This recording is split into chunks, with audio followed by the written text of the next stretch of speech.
Greetings, my name is Dan and welcome to my garden here in Essex in the southeast of the UK. So today I'm going to make a video showing you some crops that you could still be picking during the colder months. So we're in USDA zone 8B here.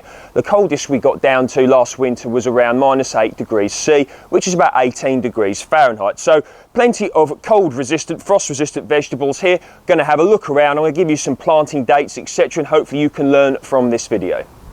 But before we get started with this video, please feel free to like it. You can share it with anyone you think may find it interesting and or helpful. And if you'd like to be notified of any further videos I put up, please feel free to subscribe. This here is Komatsuna, otherwise known as Japanese green. So I initially planted these on the 29th of August in cell trays and then transplanted them out here a month or so later. So here I have Wongbok Chinese cabbage. So I made 2 sowings of these, once again in cell trays of multi-purpose compost in the polytunnel, and then transplanted them out here a month or so later. So the first sowing was on the 29th of August and the second on the 2nd of September. So with regards to Oriental greens, they generally don't like to be sown before midsummer because longer days and or warmer temperatures can cause them to bolt. So that's about the sort of time you want to be sowing them. And with regards to Oriental greens, things such as slugs, snails, etc., absolutely adore them. So try and protect them if you can by exercising good gardening hygiene. And also I've got them covered up here with a net because hopefully this will help keep birds off.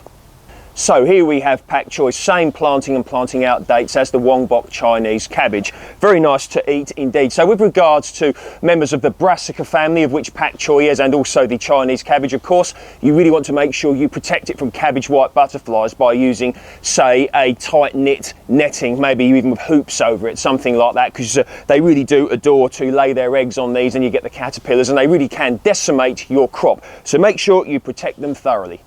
Perpetual spinach, so one of my favourites to grow, fully hardy here in the UK. So this being perpetual spinach, not true spinach. So true spinach is said to be sweeter and has a smaller leaf, and some people say the flavour is more delicate, but of course that's up to personal preference. So with regards to the sowing dates of these, March, April time is good. So spinach is one of those that can actually germinate in lower temperatures. So I like to have a March, April sowing, and then I also like to do one around July time. Once again, plant in July and then transplant them out a month or so later.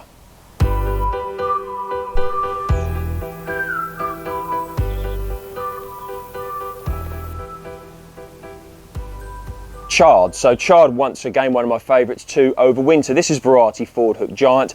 Bright Lights is another good variety, as is rhubarb chard and golden chard, which I've been very impressed with. I'll link my latest allotment video down below where you could see golden chard in all of its glory if indeed you'd like to check that one out. So with regards to sowing dates, around April time is good, and then I like to make another one around July time. Once again, transplant out a month or so later. So you can see I'm actually growing these here in the polytunnel here, which can help to extend the season either end a little bit and maybe even get warmer in here quicker because of the microclimate, and hopefully these will grow on very quickly in the spring and get a nice big crop once again. So chard, put that on your list.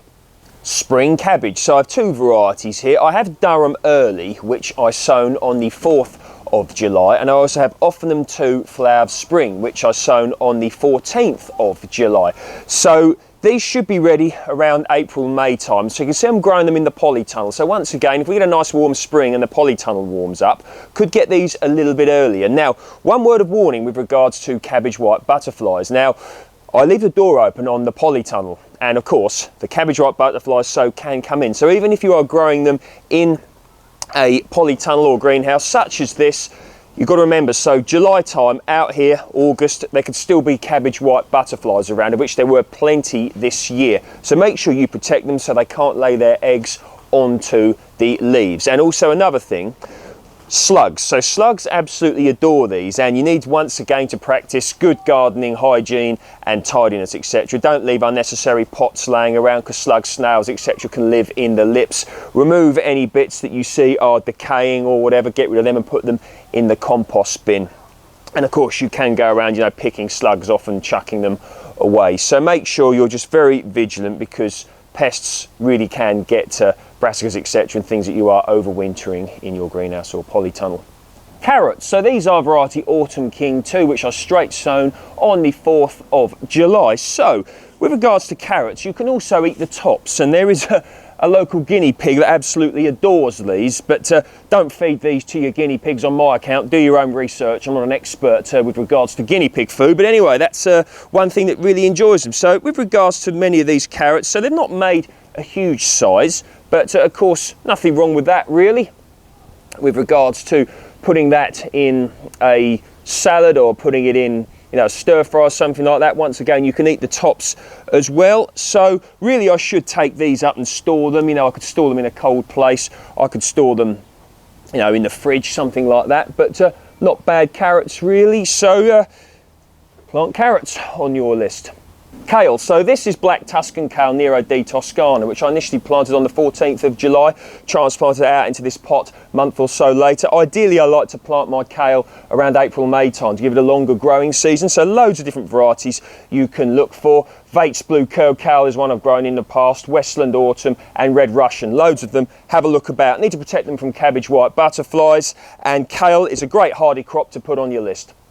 Beetroot, so these were initially planted on the 14th of July in cell trays, then transplanted out into this broken bucket, which I'm utilising as a pot a month or so later. So variety Boltardi here, and I'm mainly growing these for the leaves, for the tops, which are edible. I have made a bit of a root there, but not too much of one, but certainly there would be some root there to eat. So with regards to beetroot, I normally like to plant it around March time, late March into April, and then transplant out a month or so later. You can of course straight sow beetroot as well. So I've actually found that white albino beetroot seems to maintain its sweetness later into the year than does red beetroot. Some of you may remember some lovely white beetroot I picked in my latest allotment video, so you may wish to check that one out. But put beetroot on your list even if you only grow it for the leaves. Winter lettuce, so this is variety Winter Gem Valen. So a good month to sow winter lettuce is around August time, and then you can get it transplanted out or even straight sow it, and then that way you could get a nice bit of growth, get the plants to a good size before the temperature gets cool and the days get short and growth can either stop or maybe even come to a complete standstill. So I planted these probably around August time, but I left them in the cell trays too long. I didn't get them out in time, so the growth has been a little bit delayed. But never mind, when it warms up in the spring, these are all ready to spring into growth. So good varieties of overwintering lettuce are Winter Gem Valen so far, very good. I've overwintered Winter Density before, that's a very good one, and all the year round. So look into those and put lettuce on your list.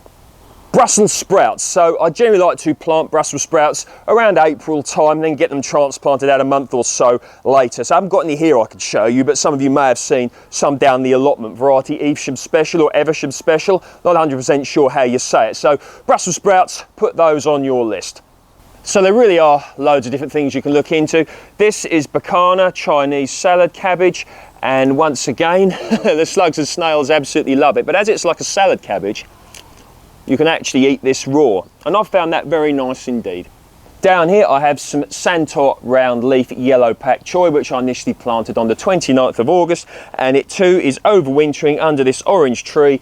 Absolutely lovely. So I hope you got some ideas from that. If you like my work, please feel free to like it, share it with anyone you think may find it interesting and or helpful, and if you'd like to be notified of any further videos I put up, please feel free to subscribe, and I shall see you in the next video.